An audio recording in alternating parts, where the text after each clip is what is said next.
Rebounding across the planet on electromagnetic wings, diffusing through the atmosphere like an aurora borealis. Dimension 27 explores myths, mysteries, music with your humble host and diffident director, me, Franklin. Yes, it's me, and the bright light is on me. I am the omnipotent man with the too bright of a light. Yeah.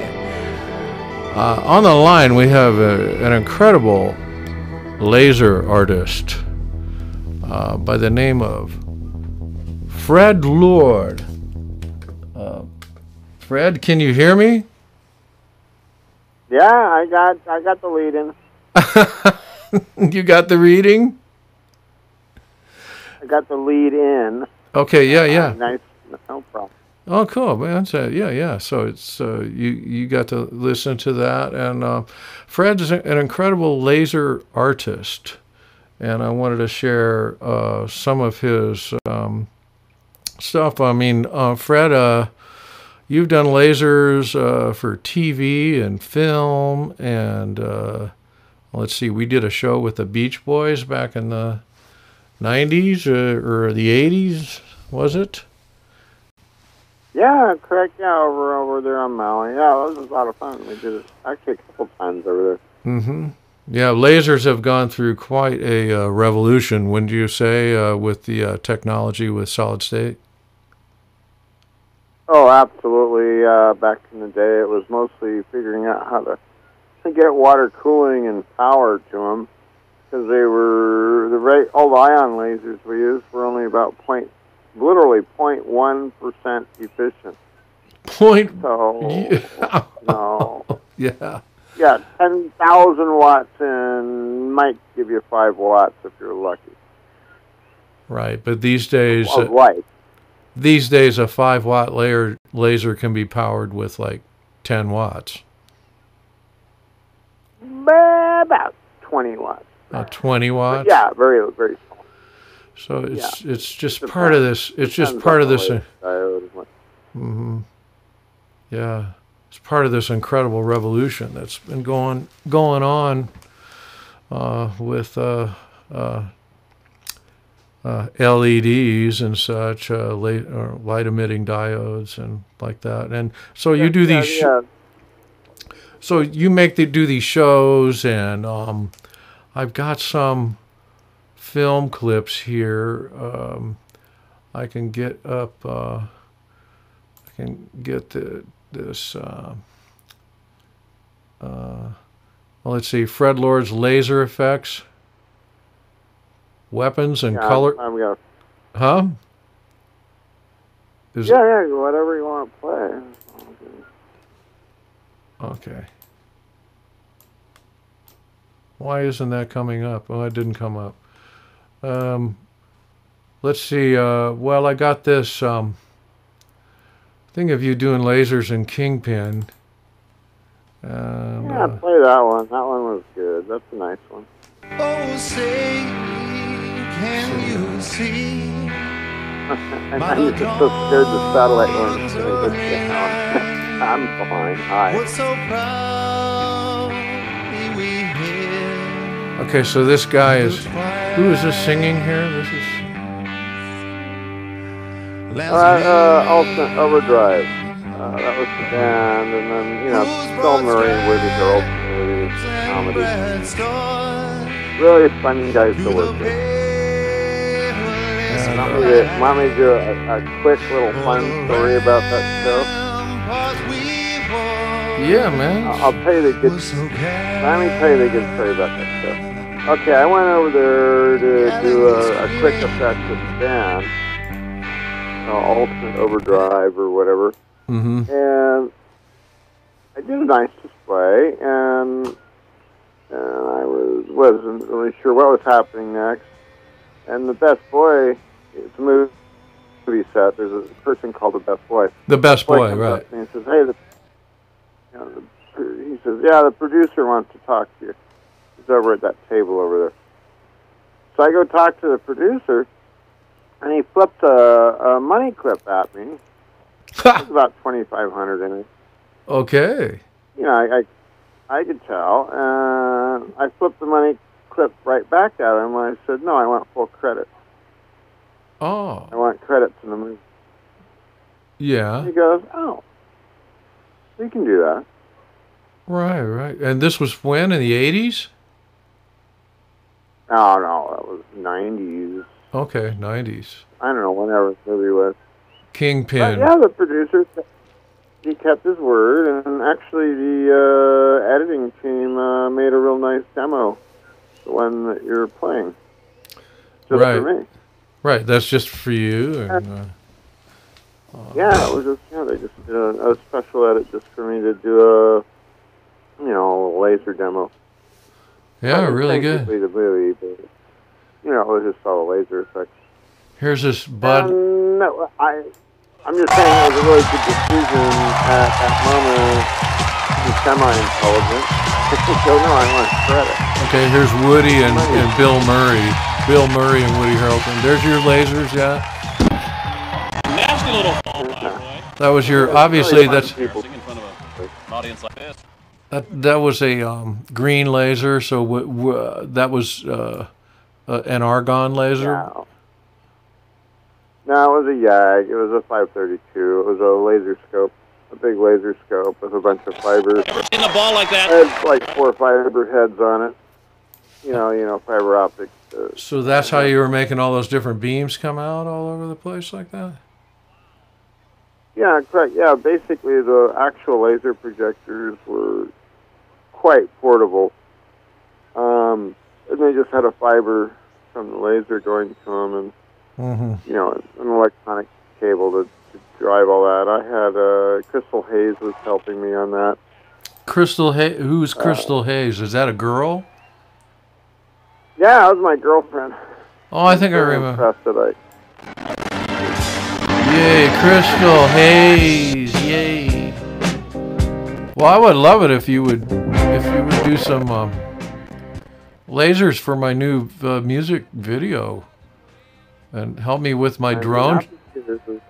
Yeah, I want to do some shots in a sunflower field. Now, so how portable is your portable laser projector?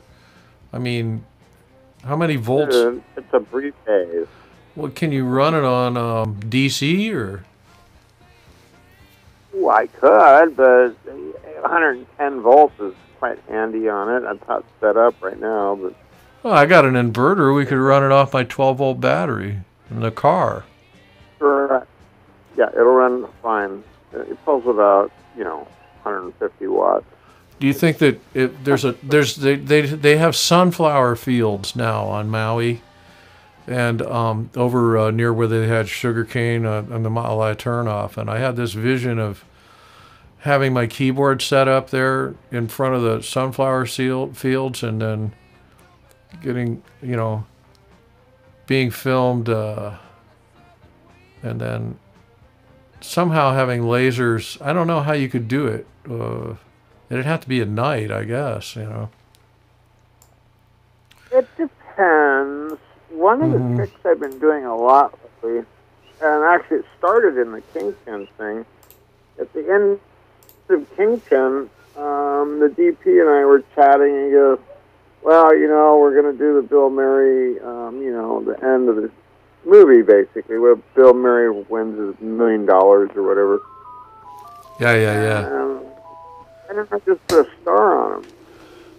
Mm-hmm. So that was actually the first time I started projecting on people. The first time I projected lasers on people was Bill Murray. Oh, he loved it. I'm standing there with this projector in my hand. He goes, you're going to point lasers at me, and you're the only person around here that looks calm. It'll be fine, Bill. Don't worry. Well, Bill's a great. Bill Murray he's kind of like an alien, really, and I never met an alien that I didn't like. So.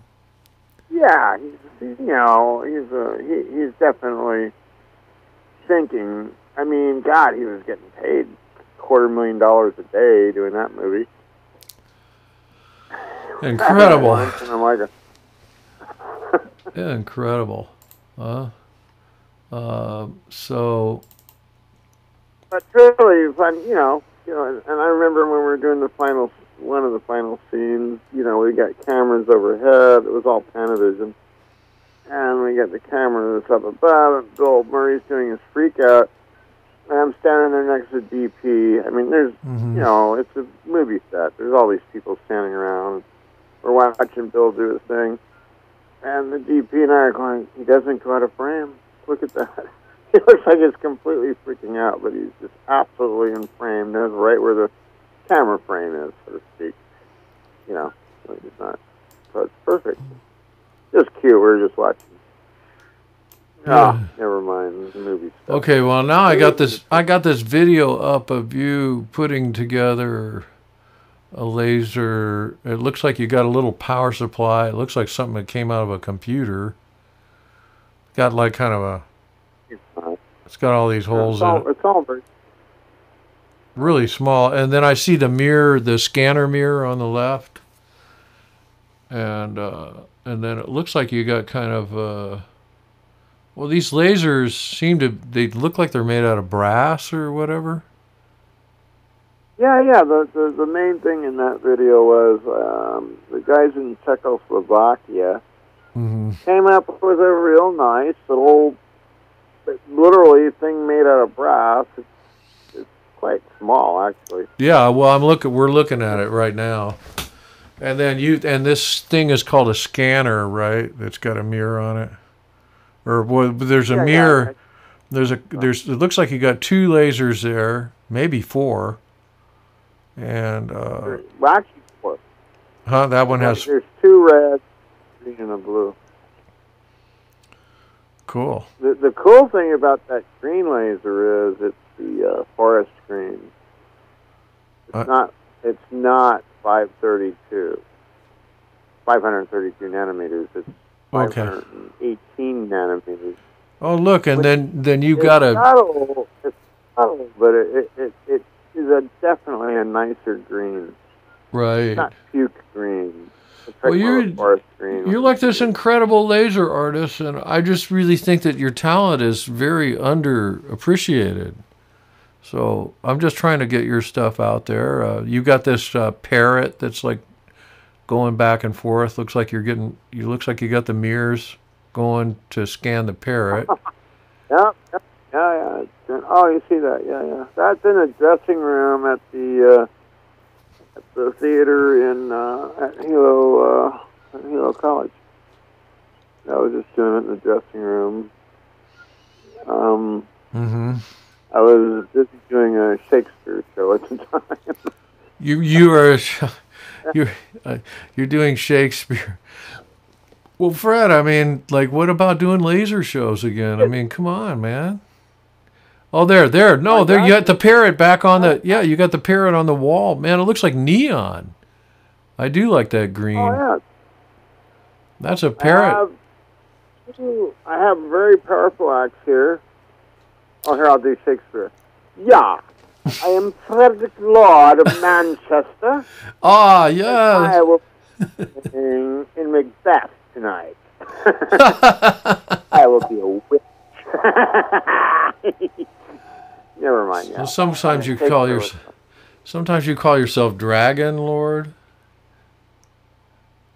Oh, my girlfriend started that. I see. Yeah, it's an impressive name to live up to, but yeah, my girlfriend calls me a dragon. Wow. I'm being good. Well, I think it's a really cool effect, and I'd say the field is wide open for you to do laser work these days. People still love the way that looks. I mean, what do we got to do? I mean, do we have to, do a demo for Wayne Hikiji? I thought we already did that. You remember we went down there and we did a demo for Wayne Hikiji? Right, lasers coming back because there's been enough time laser and that particular kind of light effect seems to follow a sine wave over time. Right. And yeah, time's right again. Right. I didn't give up. You know what an axe is.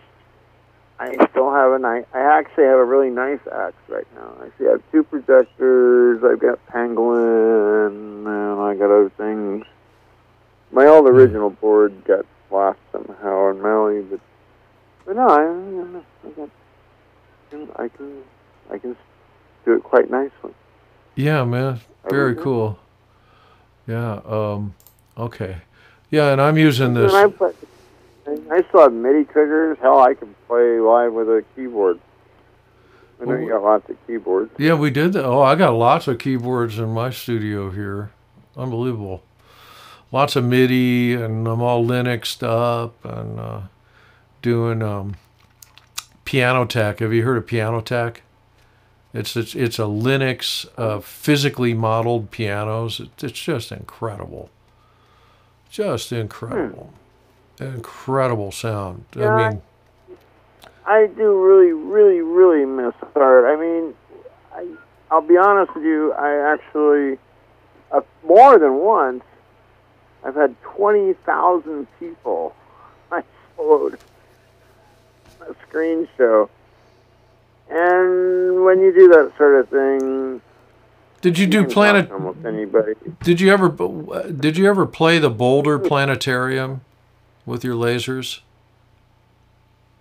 Boulder. I'm not familiar with Boulder. But did you do planetarium gigs with your lasers? Where you play the dark side of the moon and all that? Oh, yeah, that's how I started, sure. Oh, yeah, Pink Floyd? Pink Floyd. With lasers.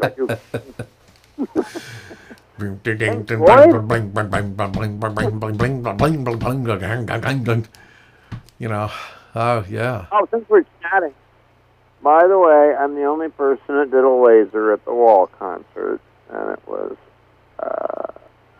I saw the Wall in L.A., and there's a moment of a blackout in the walls towards the end of the show, and it's kind of a ding-ding-ding, and I went, oh my God, even a little laser will work perfect right here. Mm-hmm. So I stuck a laser in as a paid, as a you weren't someone in the audience. Yeah, you weren't a rogue. Yeah, I had it in my sleeve. I got through the door with a working laser on my body, and I went, "Oh yeah!" I know right where I'm going to use this. Watch the show. It was a nice Pink Floyd show. And when they did their really hard blackout, and the wall was almost all constructed, and when they went to I had my little laser going along the wall. Everybody freaked. Yeah, because you the spotlight ops. Everybody's yelling at each other. I could almost hear them on their headsets. Who the fuck's doing that? Well, cool, Fred. And then I'm out. I went out. I'm not stupid. I'm out. When it's over. And then the next thing is happening. Oh, and what's his name? Yeah, actually, there was a break at that point. Whoever got that laser in the audience has to stop. The band will not go back on stage. I'm going, you guys, I did it perfect. What are you bitching about? I did it really nice. It's just... of course, I'm Weir that night, and Jerry Garcia, they were all, whatever. Yeah, the big names. I mean, it's like that was such a huge show we did there up at Honolulu Bay on Kauai, and that was '88, I think. And God, you had the whole thing. We had the whole thing set up there inside that circus tent. Remember that? And how hard the wind was blowing. And that was it. That was. Oh, God, that was wild because we were just about ready to start the show. And the people were all just walking in, lerp-de-derp-de-derp, and they're these huge, they were like, 8x8 kind of round posts on the side, and one of them was flipping up and down just really violently, and people were just walking in like, oh, this is all totally safe. Let's just sit down right next to it. You know, I had to run over there, grab that thing. Franklin, I was like going, I think we maybe should evacuate. and then we did the show, and it came off unbelievable. I remember I was running the Selectric with the mirrors. God, I mean, it's too bad there wasn't any video of that. I mean, that was when that guy did that drum solo. And then what was his name? The guy Mark, the keyboard player with the Beach Boys who wrote "I Write the Songs," and he sang that. And I looked over at you and I said, "Fred, turn on the pattern generator. Turn on the pattern generator." And you turn that thing on. There's incredible. I mean, it was beautiful. It just came off just great. And then the next day, the wind got so violent, the tent literally ripped in two. But I think we had everything torn down. You didn't lose any equipment or nothing. The tent was a loss. Well, the only equipment I've ever really lost is to theft. Thank you for saying that. Was actually technically my forte. Is it took a lot of practice, but I got really good at those cycloid generators and stuff, and it's like, I swear to you, it's like touching another world if you do it right, and especially when there's an audience behind you. Well, they look like hula hoops and kind of warped hula hoops, kind of warping around, kind of. It's a mixture of circles. Really trippy, man. If you do it right, you invoke emotion. I guarantee you can invoke emotion. You said that people were talking about that show in Hollywood. It was pretty unbelievable. That was unbelievable. And then the house that we had just built sold that day while I was out there helping you with it. What an unbelievable! Remember that house? Oh God! Oh yeah! Huge job. And that house you built on Maui? Yeah, on the golf course. Yeah. I like that. That was a fun house. That was cool, Frank. Yeah. Did a good job on that. God, it was an unbelievable effort. But listen, Fred, nice to talk to you. I don't want to kill your batteries. We're coming up on the 20-minute mark. 30-minute mark. But it's okay. I'm streaming 3,500 to 3,600 kilobytes per second. So I look pretty good. I mean, it's like, I turned on a light, so I just got this webcam, But Fred Lord, Dragon Lord, the Laser Master. And then what I'm going to do is put this up on YouTube. I'm streaming I'm streaming to YouTube now, but I'm going to take this and then take the recording and upload it to Facebook. So it'll be on my Dimension 27 on Facebook too, because I think laser effects are really cool. I'm happy to fill in the gaps or tell other fun stories. Yeah, I mean, laser stories. Yeah, you got a million freaking stories, huh? Million stories. Well, maybe not a million, but I started a show once at the original Laser Dome, in all places, Regina, Canada. Vagina? Did you just say vagina? Regina. Huh? It's not vagina. It sounds like vagina, but it's Regina.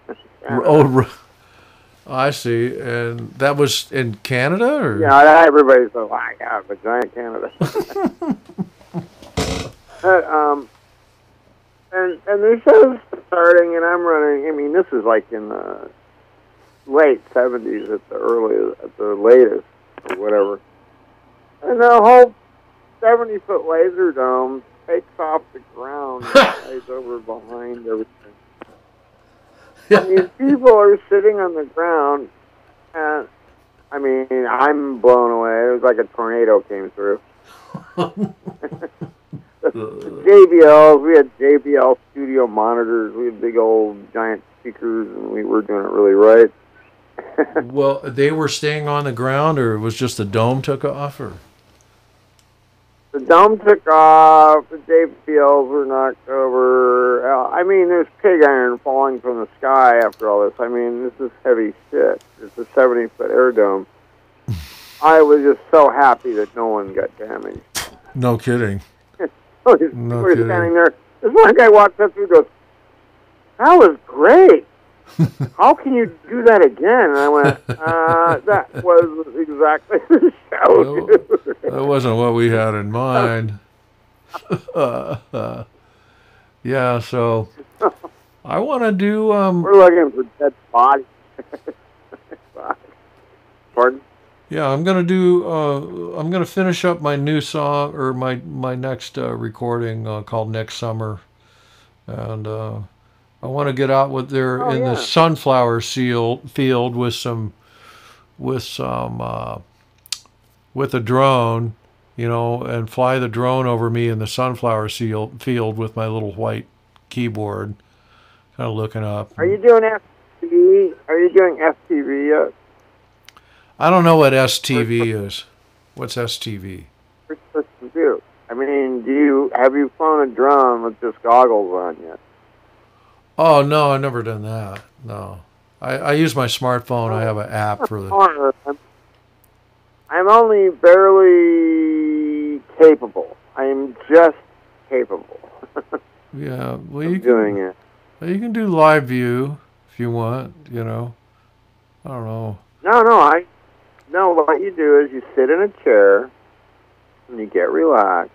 Mm-hmm. You know, you have the flying vehicle, you have your drone, whatever you want to call it. You make sure, you know, that's all set up and everything. You sit down in a chair, you put the goggles on, and mentally you get in the drone. You're in the drone visually. I mean, mentally. Right. That's awesome. You know, that's what you are. That's how you control it. You're in, because, you know, the camera and everything, and you take off. And the hardest part for me at first was flying the drone around and pointing it at me. Pointing it back at yourself. where I'm sitting in a chair. Right. I'm starting now. Oh, hey, wow, this is a trip.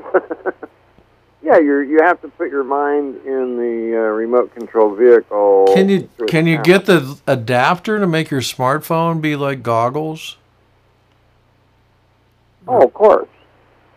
That's all it is? Oh, yeah. Gil Franklin, there's people way better than me at this. I'm just I just know it. Hey, Fred, do this right.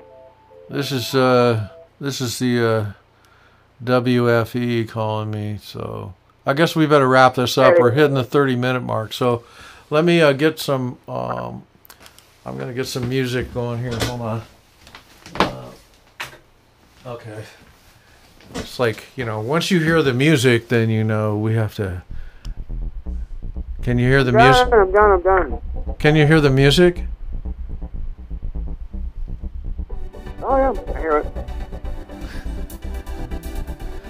I want to thank you for coming to the Dimension 27.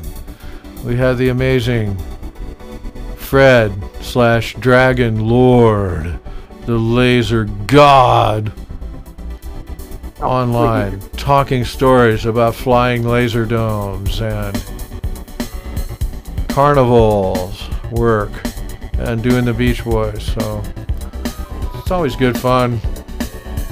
So Fred, I guess I'm gonna sign off. So we will be seeing you very soon. Okay, hopefully we'll get to do that video. Yeah. Yes, I'm all prepared. I got my You'll Be Amazing. All right, Fred. You be well now. I gotta go. Aloha, Dimension 27. All right, thanks for coming down to the Dimension 27. We're talking lasers tonight. So, it's a beautiful thing.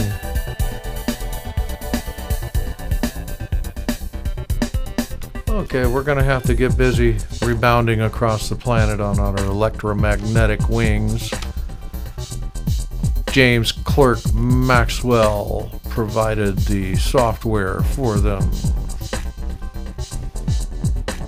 An electric and magnetic field propagating forever into the infinite vacuum. That's everything. The vacuum of everything. That's right. All right. God bless you. And aloha.